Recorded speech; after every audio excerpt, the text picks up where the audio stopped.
નમસ્કાર વહાલા વિદ્યાર્થી મિત્રો, સ્વાગત છે તમારું ઓનલાઈન એજ્યુકેશન શ્રી અમરનાથ વિદ્યા મંદિર શાળામાં। આજે આપણે ધોરણ 4ના ગુજરાતી વિષયના પુનરાવર્તન 4 તેનો સ્વપોથીમાં અભ્યાસ કરીશું। પુનરાવર્તન 4ની અંદર આપણે આગળના પાઠ જોઈ ગયા તેનો અભ્યાસ કરી ચૂક્યા છીએ, એટલે કે 12 થી 15 પાઠ સુધીનું અહીં પુનરાવર્તન આપેલું છે। 12, 13, 14 અને 15 ચાર પાઠનું પુનરાવર્તન નંબર 4માં આપેલું છે, એટલે કે રિવિઝન। તો ચાલો આપણે શરૂઆત કરીએ। તમે પણ સ્વપોથી લઈને મારી સાથે બેસી જજો અને સાથે સાથે લખતા જજો અને પાકું પણ કરતા જજો। તો સૌ પ્રથમ અહીં આપણને એક એક વાક્યના પ્રશ્ન જવાબ આપેલા છે। તો પહેલો પ્રશ્ન જોઈએ, તારકને શાની બીક લાગે છે? તો તેનો જવાબ છે, તારકને વૃક્ષ ઉપર ચડવાની બીક લાગે છે। તો બીજો પ્રશ્ન છે, દયાળુ પંખી તળાવ પાસે શા માટે ગયું? તો તેનો જવાબ છે, દયાળુ પંખી તળાવ પાસે પાણી લેવા માટે ગયું। ત્રીજો પ્રશ્ન છે, તમારી શાળામાં રાષ્ટ્રધ્વજ ક્યારે ક્યારે ફરકાવાય છે? તો તેનો જવાબ છે, અમારી શાળામાં રાષ્ટ્રધ્વજ 15મી ઓગસ્ટે અને 26મી જાન્યુઆરીએ ફરકાવવામાં આવે છે। ત્યારબાદનો ચોથો પ્રશ્ન છે, હરિ અને અર્જુનની પ્રતિમાઓ ક્યાં આવેલી છે? તો તેનો જવાબ છે, હરિ અને અર્જુનની પ્રતિમાઓ વડોદરાના કમાટી બાગમાં આવેલી છે। હવે આપણે સવિસ્તાર પ્રશ્ન જોઈએ। તો પહેલો પ્રશ્ન છે, ધ્યાન કરવાથી શા ફાયદા થાય છે? તો તેનો જવાબ છે, ધ્યાન કરવાથી મનને શાંતિ મળે છે, શરીરનો થાક દૂર થાય છે, વળી ધ્યાન કરવાથી આપણી એકાગ્રતા અને યાદશક્તિ પણ વધે છે। ત્યારબાદનો બીજો પ્રશ્ન છે, છોડની તરસ છીપાવવા પંખી ટોળાએ શું કર્યું? તો તેનો જવાબ આવશે, છોડની તરસ છીપાવવા પંખી ટોળું તળાવે પહોંચ્યું, પાણીથી ચાંચો ભરી અને પેલા છોડ પાસે આવી પાણી ભરેલી ચાંચો ખાલી કરી દીધી। આવા 10-12 ફેરા કર્યા અને છોડના મૂળને પાણી પાયું। ત્યારબાદનો પ્રશ્ન છે, ત્રીજા નંબરનો, બંદૂકના અવાજ પછી સિંહે શું કર્યું? તો તેનો જવાબ આવશે, બંદૂકનો અવાજ સાંભળ્યા પછી સિંહ સાબદો થઈ ગયો। એણે આમ તેમ નજર ફેરવી અને માચડા પર બેઠેલા માણસોને જોઈ એની આંખ ફાટી। એ ગર્જનાઓ કરતો અને છલાંગો ભરતો માચડા સુધી ધસી આવ્યો, કોઈ ઝાડને ખંખેરતો હોય એમ તે માચડાને હલાવવા માંડ્યો। આપણા 3 પ્રશ્નો અહીં કમ્પ્લીટ થયા। હવે આપણે નીચેના દરેક વિશે 4-4 વાક્યો લખવાના છે। તો અહીં આપણને 3 એવા ટાઇટલ આપેલા છે, શીર્ષક આપેલા છે કે નરેન્દ્રની નીડરતા, કાંક્ષા ગામ અને છોડની વેદના। તો ત્રણેય વિશે આપણે 4-5 વાક્ય લખીશું। તો સૌપ્રથમ નરેન્દ્રની નીડરતા, તેના વિશે જોઈએ। તો પહેલું છે, બાળપણથી જ નરેન્દ્ર નીડર હતા। બીજું, કોઈ બીક બતાવે તો તે ડરતા નહીં, જાતે તપાસ કરી આવે। ત્રીજું, ઝાડ ઉપર રાક્ષસ રહે છે એવી વાત સાંભળી તે ઝાડ ઉપર ચડી ગયા। અને ચોથું, તેમને રાક્ષસ જોવા મળ્યો નહીં। આ રીતે તેના 4 પોઈન્ટ બને છે નરેન્દ્રની નીડરતા વિશે। હવે આપણે જોઈએ કાંક્ષા ગામ વિશે। તો પેલું છે, કાંક્ષા ગામ અમરેલી જિલ્લાનું એક નાનકડું ગામ છે। બીજું, એનો તાલુકો ધારી છે, એટલે કે અમરેલી જિલ્લો, તાલુકો ધારી અને ધારી તાલુકાનું કાંક્ષા ગામ। પછી ત્રીજું, કાંક્ષાની પશ્ચિમે ગીરના ડુંગરો અને જંગલ છે। અને ચોથું, 6 દાયકા પહેલાં એટલે કે 60 વર્ષ પહેલાં 60 થી 65 વર્ષ આપણે પાઠમાં આવે છે. એ પહેલાં જંગલમાં પાર વગરના જંગલી જાનવરો હતા અને સિંહો પણ હતા. આ રીતે કાંકસા ગામ વિશે આપણે 4 વાક્યો બનાવ્યા. હવે આવે છે ત્રીજું, છોડની વેદના. તો પહેલું જોઈએ, છોડની શી વેદના હતી? તો છોડને મોટા થઈને ઘેઘૂર ઝાડ બનવું હતું. પરંતુ દિવસે દિવસે એ સુકાતો જતો હતો. પછી ત્રીજું છે, એને 2-4 પાંદડા હતા, તે પાંદડા બકરી ખાઈ ગઈ. પછી ચોથું છે, છોડ સાવ બાંડો થઈ ગયો. અને પાંચમું, એને રડવું આવી ગયું. આ રીતે છોડ વિશે આપણે 5 વાક્યો બનાવ્યા. હવે આપણે જોઈએ ખરા ખોટા. તો પેલું છે, નરેન્દ્રના દાદાએ તારકને તોફાની કહ્યો. તો આ વિધાન ખોટું છે. એણે તો નરેન્દ્રને તોફાની કહ્યો હતો, તો વાક્ય સાચું બને. અહીં આપણને આપેલું છે તારક. જો અહીં તારક ના હોત તો વાક્ય સાચું બની જાત. અહીં તારક છે એટલે વાક્ય ખોટું બને છે. ત્યારબાદનું બીજું છે, છોડ વિના પાણીના મૂળ અકળાઈ રહ્યા છે.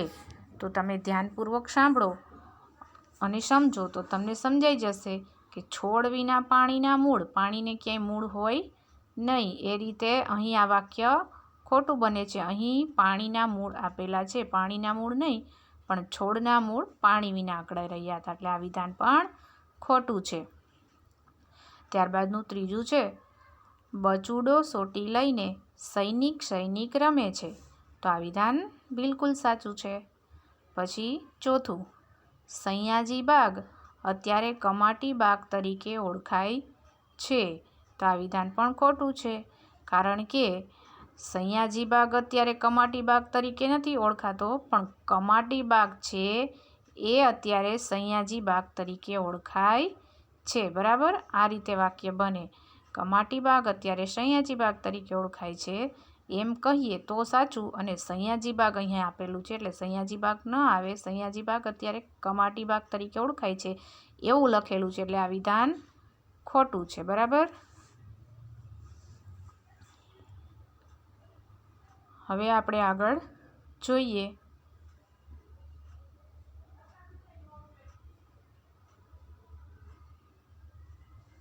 ઉદાહરણ મુજબ પાઠ્યપુસ્તકના પાઠોમાં આવતા નામ કોષ્ટકમાંથી શોધીને નામના ફરતે રાઉન્ડ કરો. એટલે કે જે આપણે પાઠ્યપુસ્તક એટલે કે ચોપડી છે 4થા ધોરણની ગુજરાતીની, એમાં જે અમુક એવા શબ્દો આવતા હોય તેને આમાં આપણે શોધીને તેના ફરતે રાઉન્ડ કરવાનો છે. તો સૌ પ્રથમ જોઈએ તો આપણે પહેલી લાઈનમાં આડું છે અરજણ. બરાબર, અહીં આપણને આપેલું છે અરજણ. તો અહીં આપણે અરજણ ઉપર રાઉન્ડ મેં તો કર્યો છે અને તમે તમારી શ્વાપોથીમાં આ રીતે અરજણ ઉપર રાઉન્ડ કરજો. બરાબર, પછી ત્યારબાદનું અહીં હું પહેલી લાઈન લઉં છું તો તેમાં દત્ત બાબુ આવે છે, તમે જોઈ શકો છો આ દત્ત બાબુનું. પછી બીજું કાંકસા ગામ, પછી ત્યારબાદનું ગાવડી એટલે ગાય, પછી ફકીર, પછી જનક, પછી અહીં નરેન્દ્ર, પછી અહીં બને બિરબલ, પછી આ છે વેપારી, પછી આ છે હરી અને આ છે અકબર. આ રીતે શબ્દો બને છે. બરાબર, તો તમે વ્યવસ્થિત રાઉન્ડ કરજો. હવે ત્યારબાદ નીચે મુજબના રૂઢિપ્રયોગોનો ઉપયોગ ક્યારે થાય તે અહીં લખવાનું છે. ઘણી વખત તમે ઘણાના મોઢે સાંભળ્યું હશે અમુક એવી કહેવત કે રૂઢિપ્રયોગ બોલતા હોય, તો તેનો અર્થ શું થાય એ આપણે અહીં જોઈએ. તો પહેલું છે, તો તમે તો મારું માથું પકવ્યું. એટલે એનો અર્થ એવો થાય કે કોઈ આપણી સાથે બિનજરૂરી વાતો કરે ત્યારે આપણે એમ કહીએ કે તમે તો મારું માથું પકવ્યું, એટલે કે નકામી વાતો કરે ત્યારે. પછી બીજું છે, તારા પગ ભાંગી ગયા છે. તો તેનો અર્થ એવો થાય કે કોઈ ચાલવામાં આળસ કરે ત્યારે એમ કહી શકાય કે તારા પગ ભાંગી ગયા છે, એવું આપણે રૂઢિપ્રયોગનો ઉપયોગ કરી શકીએ. પછી ત્રીજું છે, તમારા મોઢામાં ઘી ગોળ. તો તેનો અર્થ એવો થાય કે કોઈ આપણને શુભ સમાચાર આપે, એટલે કે કોઈ આપણને સારા સમાચાર આપે ત્યારે આપણે કહી શકીએ કે તમારા મોઢામાં ઘી ગોળ. પછી ચોથું છે, ચાલી ચાલીને મારા ટાટિયા તૂટી ગયા. તો તેનો અર્થ એવો થાય કે સતત ખૂબ ચાલવાનું થાય ત્યારે આપણે એમ કહી શકીએ, એવો રૂઢિપ્રયોગ વાપરીએ કે ચાલી ચાલીને તો મારા ટાટિયા તૂટી ગયા.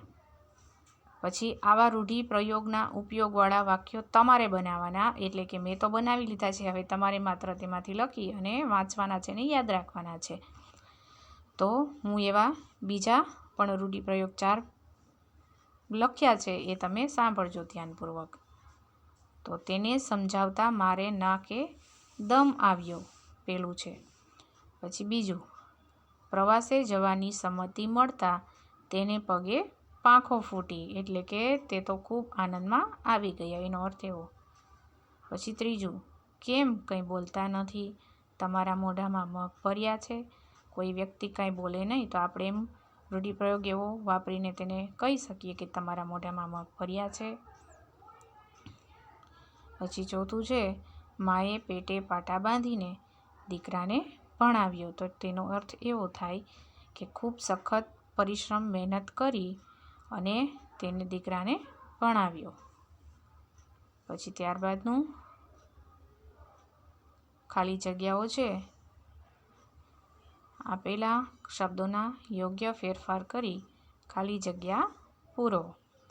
તો અહીં તમને કૌંસમાં શબ્દો આપેલા છે, તે શબ્દોમાં થોડો ઘણો ફેરફાર કરી અને આપણે બંધ બેસતું વાક્ય બનાવવાનું છે. તો એક ઉદાહરણ પણ આપેલું છે, જેમ કે નરેન્દ્ર ઝાડ પર છે, બરાબર. તો એમાં કૌંસમાં આપણને ચડવું આપેલું છે, તો ચડવુંની જગ્યાએ ચડે છે, તો કે નરેન્દ્ર ઝાડ પર ચડે છે. ત્યારબાદનું હવે સૌ પ્રથમ જોઈએ, ગઈકાલે વરસાદ, તો કૌંસમાં પડવું, તો પડવુંનું કરશું પડ્યો, ગઈકાલે વરસાદ પડ્યો. પછી બીજું, આજે ઠંડી, ખાલી જગ્યા, પછી કૌંસમાં શબ્દ છે પડવું, તો એમ ના લખી શકાય એને શબ્દ કે આજે ઠંડી પડવું, તો વાક્ય વ્યવસ્થિત વાક્ય રચના બનતી નથી. તો એના માટે આપણે કૌંસમાં આપેલા શબ્દનો ફેરફાર કરી અને લખીશું ત્યારે વ્યવસ્થિત વાક્ય બને. જેમ કે આજે ઠંડી પડે છે. પછી ત્યારબાદનું ત્રીજું, લાડુ મને ખાલી જગ્યા, તો ભાવવું, કૌંસમાં આપેલું છે ભાવવું, તો લાડુ મને ભાવવું એમ ના લખી શકાય, એમ કહી શકાય કે લાડુ મને ભાવે છે, ભાવવુંનું ભાવે છે. પછી ચોથું, ગાંધીજીને સૌ બાપુ તરીકે ખાલી જગ્યા, પછી કૌંસમાં આપેલું છે ઓળખવું, તો ઓળખવુંનું આપણે કરશું ઓળખે છે, તો ગાંધીજીને સૌ બાપુ તરીકે ઓળખે છે. પછી 5મા નંબરનું છે કે આપણા દેશ પર અંગ્રેજો રાજ, પછી ખાલી જગ્યા, અને પછી તમને કૌંસમાં આપેલું છે કરવું, તો કરવુંનું આપણે કરશું કરતા હતા.